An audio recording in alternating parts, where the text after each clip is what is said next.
Tah lamun ieu pertarosan dijawabna ku jalmi anu henteu bijak pasti bakal ngobrol teh kieu, milih keneh jelema anu tara salat tapi berehan daripada jelema anu resep salat tapi boga sifat koret.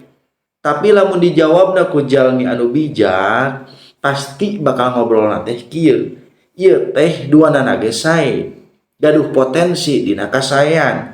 Jalmi anu resep salat tapi manehanana masih kene boga sifat koret, sugan we atuh ku istiqomahna manehanana dina salat bisa ngarobah kana akhlakna.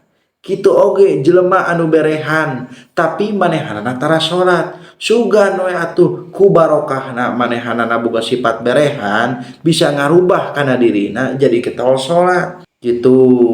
Tah duanana ge aya turutaneun, kumaha carana hayang getol salat, ulah ngarendahkeun ka jelema anu getol salat teh, da hayang getol salat teh hese.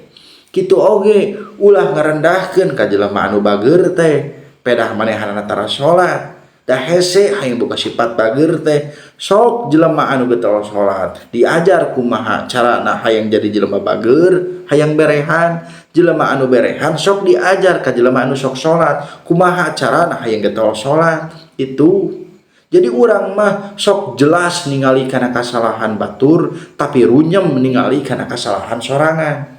Saur pangarsa guru abdi, jelema anu jelas ningali kana kasalahan batur tapi runyem ningali kana kasalahan sorangan, tah eta jelema anu goreng mah kitu.